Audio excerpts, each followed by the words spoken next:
অষ্টমঙ্গলায় আয়ুষকে নিয়ে বাপের বাড়িতে যাওয়া মাত্রই এবার কুসুমের বুক ফাটা কান্না দেখে রীতিমতো সন্দেহ হতে শুরু করে দিল কুসুমের বাবার কুসুমের উপরে। হ্যাঁ বন্ধুরা, ভিডিওতে লাইক দিয়ে দেখতে থাকুন। যে মুহূর্তে কিনা অষ্টমঙ্গলার জন্য যখন কুসুম এবং আয়ুষকে কুসুমের বাবার বাড়িতে পাঠানো হয়, ঠিক সেই মুহূর্তে ইন্দ্রাণী বলতে থাকে যে আয়ুষ, যদিও নিয়ম আছে যে সেই বাড়িতে নতুন জামাই থাকতে হয়, কিন্তু তার সত্ত্বেও আমি বলবো সেখানে তো তুমি কোনোভাবেই নিজেকে কমফোর্টেবল ফিল করতে পারবে না, তাই তুমি সময় মতো তুমি কুসুমকে সেখানে রেখে চলে এসো।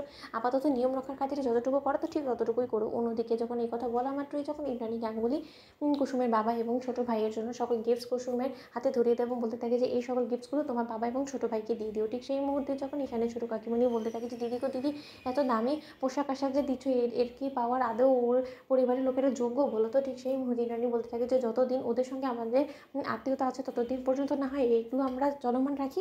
ছোটো তুই এসব নিয়ে একদম টেনশন করিস না, কারণ তোর পকেট থেকে তো টাকাটা যায়নি, তাই না। ঠিক সেই মুহূর্তে যখন আয়ুষ কুসুমকে নিয়ে ও বাড়িতে যায় এবং ও বাড়িতে যাওয়া মাত্রই যখন কুসুম ওর বাবাকে জাপটে ধরে অঝরে কাঁদতে থাকে এবং কান্নায় ভেঙে পড়ে, ঠিক সেই মুহূর্তে কুসুমের চোখ মুখ দেখে সুবিধে মনে না হওয়া মাত্রই কুসুমের বাবা বলতে থাকে যে কী ব্যাপার দীপালি, আমি একটা জিনিস বুঝলাম না, ও বাড়িতে কোনো কিছু হয়েছে নাকি?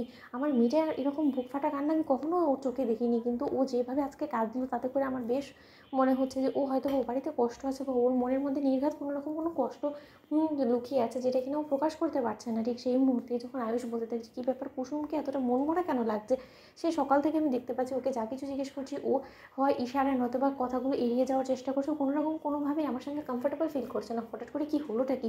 অন্যদিকে সেখানে যখন ঈশান চলে আসে এবং ঈশান চলে আসা মাত্রই আয়ুষ ঈশানকে বলতে থাকে যে আচ্ছা ঈশান তুই দেখ তো, আমার কেন জানি না মনে হচ্ছে যে কুসুম একটু পাল্টে গিয়েছে। কাল রাতে এমন কি হলো, মা এসে কয়েকটা কথা কি বললো তাতে করে কুসুম একদমই বদলে গেল। অন্যদিকে যখন ঈশান বলতে থাকে যে মা কেন এসেছিল রে ভাইদা তোর ঘরে, ঠিক সেই মুহূর্তেই যখন আয়ুষ বলতে থাকে যে মা এসেছিল আমাকে এবং কুসুমকে একটা গিফট দিতে। বলতে পারি যে কুসুমের ভবিষ্যতের কথা ভেবেই মা এটা করেছে, যেহেতু তুই খুব ভালো করেই জানিস যে কুসুম আমাদের পরিবারে হঠাৎ করে চলে আসাতে মায়ের যথেষ্ট পরিমাণে একটা ধাক্কা লাগে এবং তার থেকে মা উঠতে উঠতে অনেকটা দেরি হয়ে যায় এবং মা রীতিমতো ঠিক করে ফেলেছে যে আগামী 6 মাসের জন্যই কুসুম এ বাড়িতে থাকবে। তার পরবর্তীতে কুসুমের জন্য মা একটা ওর লাইফটা সিকিওর করে দেওয়ার জন্য যা যা কোনো সে সব কিছু করে দিবে এবং পরবর্তীতে কুসুম এবং আমার ডিভোর্স হয়ে যাওয়া মাত্রই কুসুম এই বাড়ি থেকে চলে যাবে, আমাদের জীবন থেকে অনেকটা দূরে চলে যাবে।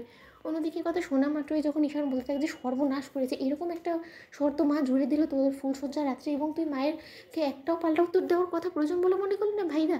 তোর কী রে, তোর কি মাথা কাজ করে না নাকি? তুই মায়ের ভালোবাসা অন্ধ হয়ে তুই যে নিজের স্ত্রীর প্রতি কতটা অন্যায় অবিচার করে ফেলেছিস সেটা তুই একবার ভেবে দেখেছিস? একটা মেয়ের কত বড় একটা ধাক্কা লাগতে পারে যে কিনা ফুলশয্যা রাত্রে এটা শুনতে পায় যে আগামী 6 মাসের জন্য এ বাড়িতে অতিথি মাত্র, তার পরবর্তীতে ওকে বাড়ি ছেড়ে চলে যেতে হবে। তুই একবার ভাবতে পারছিস? সেটা কুসুম হোক বা যেই হোক না কেন কেউ মেনে নেবে না। তো বন্ধুরা লাইক এবং শেয়ার করে সাবস্ক্রাইব করতে ভুলো না।